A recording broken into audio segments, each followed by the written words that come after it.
Hello बच्चों, आज math का कुछ क्वेश्चन जो एग्ज़ाम में आ सकता है वो मैं बताने वाला हूँ आपको। पहला क्वेश्चन देख लीजिए। निम्न द्विघात बहुपदों के शून्यांक ज्ञात करना है, ठीक है, और शून्यांकों तथा गुणांकों के बीच के संबंध की सत्यता की जांच करना है। इसमें से इस तरह का क्वेश्चन एगो आता है। इसमें 6 क्वेश्चन है, आप लोग गौर से देख लीजिए। आपको एक हम बताते हैं, बाकी आप 6 बना सकते हैं, ठीक है। इसमें 2 आपको बता देते हैं। तो क्वेश्चन गौर से देखिए, 2 तरह के क्वेश्चन दिख रहा होगा। किसी किसी में 3 टर्म है और किसी किसी में 2 टर्म है। तो दोनों टर्म वाला बता देते हैं आपको, ओके। देखिएगा ठीक से। पहला कैसे बनता है। पहला क्वेश्चन लिखा हुआ है, क्या लिखा हुआ है, एक्स स्क्वायर। हमें लगता है कि एक्स स्क्वायर वाला छोड़ देते हैं, आपको दूसरा बता देते हैं, ठीक है, क्योंकि पहला आसान सा लग रहा होगा आप लोगों को। तो तीसरा बता देते हैं। तीसरा क्वेश्चन नंबर दिया हुआ है। तीसरा कह रहा है 6x² -3 - 7x, ठीक है। तीसरा बता देते हैं हम। गौर करिएगा, क्वेश्चन फिर से एक बार समझ लीजिए क्या कह रहा है। द्विघात बहुपद के शून्यांक ज्ञात करना है, और शून्यांक जब ज्ञात हो जाए तो उनके गुणांकों शून्यांकों तथा गुणांकों के बीच में संबंध क्या है ये बताना है, ठीक है। तो कैसे बनता है, तो क्वेश्चन देखिए।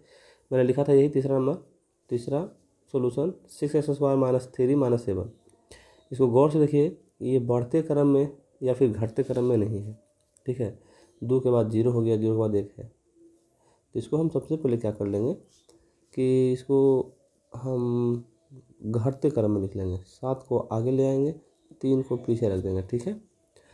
उसके बाद में इसको बनता कैसे है, ये 3 टर्म है, इसको आप 4 टर्म बना दीजिए। कैसे बन जाएगा 4 टर्म, ये 6x² है और ये -3 है, ठीक है।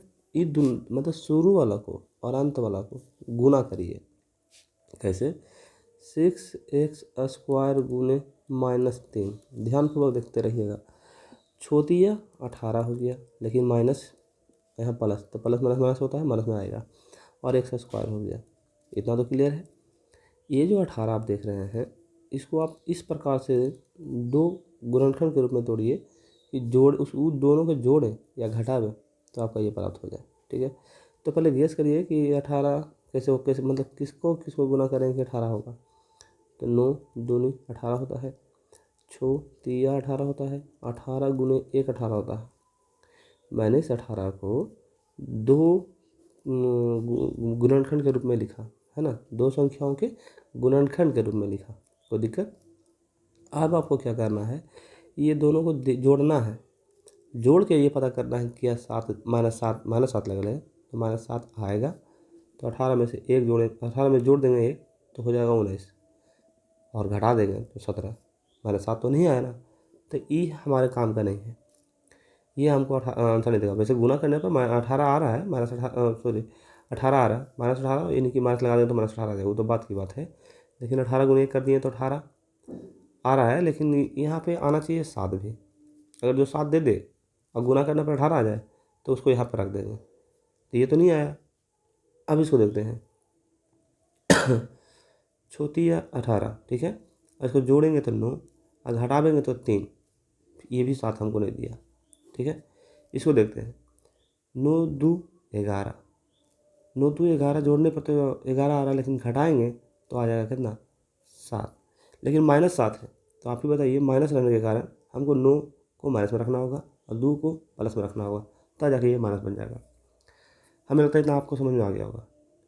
और ये चीज़, ये जो 2 संख्या निकल के आया वो 7 के बदले में लिखाएगा, यानी 7 जो है इसकी जगह पर लिख देंगे -9x + 2x, हो गया।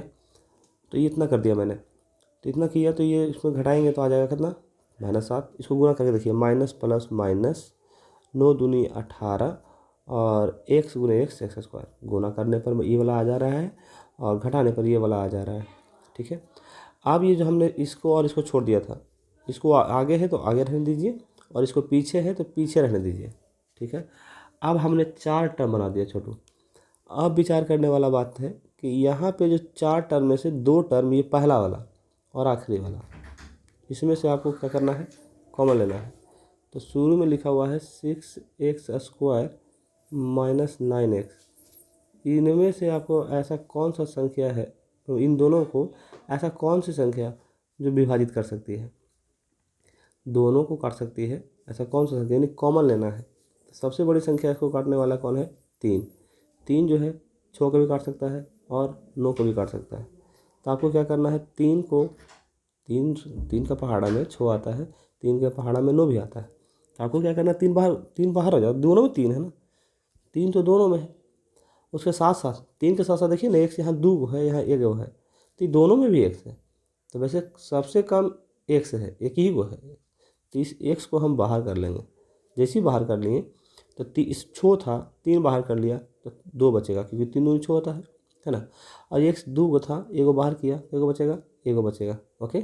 और ये माइनस है तो माइनस हो जाएगा। अब 3 से इसको काटेंगे, 3 3 या 9, बचेगा 3। यहाँ 1 x बाहर था और यहाँ भी 1 को x था, तो बाहर आ गया, तो यहाँ बचेगा नहीं ना, ये बचेगा। एक और बात, जो यहाँ बचा है आगे भी टर्म में वही बचना चाहिए। तो इन दोनों में तो कौन कौन सा ऐसा पहाड़ा है जो 2 और 3 को काट सकता है, तो केवल और केवल प्लस है तो प्लस पहले लिख दीजिए, और 2 और 3 को काटने वाला केवल 1 है। इसमें x है लेकिन इसमें x नहीं है, इसलिए x आएगा बाहर नहीं, केवल 1 बाहर आ जाएगा। तो बचेगा ये 1 दूनी 2, x है तो 1 रह जाएगा, माइनस है तो माइनस होएगा, 1 के पहाड़ा में 3 बार में 3 आता है, ये हो गया। अब मैंने कुछ कहा था कि ये वाला जो है, यही चीज़ यहाँ आने वाला है, एकदम 100% ये वाला चीज़ यहाँ आएगा, ठीक है, आ गया। तो ये दोनों को भी, इन दोनों में से 2 गो है ना, तो इसके बदले में हम 1 गो लिखेंगे, यानी कॉमन हो जाएगा। ओ सॉरी, 2x - 3 लिखना है, ये कॉमन ले लिए, मतलब इसको समझो कि ये इसका काम, मतलब इसको कॉमन ले लिए, मतलब यहाँ से बाहर निकाल लिए, यानी 2x - 3 है जो इन दोनों में से दोनों को काट सकता है, यानी बाहर निकल जाएगा, ठीक है ना। दोनों में दिख रहा है ना, तो इसलिए बाहर कर दिए। तो जब ये हट जाएगा तो क्या बच गया, 3x, और ये जब हट जाएगा तो क्या बच गया, +1, है ना। अब शून्यक आपका प्राप्त हो जाएगा, शून्यक बोला है ना, तो इसको देखिए 2x - 3 है, शून्यक बोला तो बराबर 0, ठीक है। माइनस में है ना, तो इसलिए जाएगा उधर प्लस में, ई माइनस में 3 है, पहले उधर क्यों भेज रहे हैं ऐसा, क्योंकि हमको x निकालना है, शून्यक मतलब x का मान निकालना है। तो x का मान निकालने के लिए इसको हटाना पड़ेगा ना, इसको x को हटा, मतलब अकेले रहना पड़ेगा, अकेले रखना पड़ेगा। तो अकेले रखने के लिए हमको क्या करना होगा, सबको हटाना पड़ेगा। तो ये माइनस में है, बराबर को उसका चल जाएगा प्लस में, ये x के साथ गुना में है तो उधर कोई में चल जाएगा भागा में, तो 3/2 हो गया, एक वो निकल गया। अब इससे चलिए जैसा काम इसमें किया था वैसा ही इसमें करेंगे। 3x + 1 = 0, ठीक है। ये प्लस में है तो उधर कुछ में चला जाएगा, माइनस में चला जाएगा, और ये गुना में है तो उधर कुछ में चला जाएगा, भागा में। इस तरह से आपका निकल गया। आप कहता है, अब वो जो निकल गया x का मान, तो लिख देना है अतः शून्यांक 3/2 तथा -1/3 है, ठीक है। एक और चीज़ पूछा था आपसे, शून्यांकों और गुणांकों के बीच के संबंध की सत्यता की जांच करें। अब क्या करना है आपको, आपको क्या करना है, एक 3 आया, 3/2 आया, ठीक है, और एक आया -1/3, ये दोनों को जोड़ दीजिए आप, जोड़िएगा तो एलसीएम हो जाएगा 6, 2 3 6, तो 3 3 9, और 3 दूनी 6, तो 2 1 2, तो -2 लेकिन, और प्लस माइनस माइनस होता है तो माइनस हो जाएगा, बटा में 6, 9 में से 2 कितना, 7/6। ये जो 7/6 आया, इसमें ध्यान दीजिए, 7/6 -b/a के बराबर होगा, ठीक है। -b/a यानी माइनस पहले से, और यहाँ 7 में माइनस लगा तो माइनस माइनस प्लस हो जाएगा, और बटा में 6, इसको ये कहते हैं द्विघात बहुपद का रूप होता है ax² + bx + c होता है, यानी x के गुणांक, x² के गुणांक a, x के गुणांक b, और अचर पद को c कहा जाता है, ठीक है। तो ये आपका आ गया कुछ -b/a के रूप का आ गया, ठीक है। दूसरा, ये दोनों के गुना कर लीजिए, ठीक है, और -1/3, 3 3 कट गया, बचा -1/2, ये -1/2 c/a के बराबर समान होता है, c/a यानी अचर पद में 3 है, ठीक है, -3 है, और प्रथम पद में 6 है, तो बटा में 6 कर देंगे। ठीक है, 3 एकम 3, 3 दूनी 6, -1/2 के समान आ गया ना। ये आपका प्रमाणित हो गया। अन्य क्वेश्चन और भी है, आप उसे बना लीजिएगा। Thank you.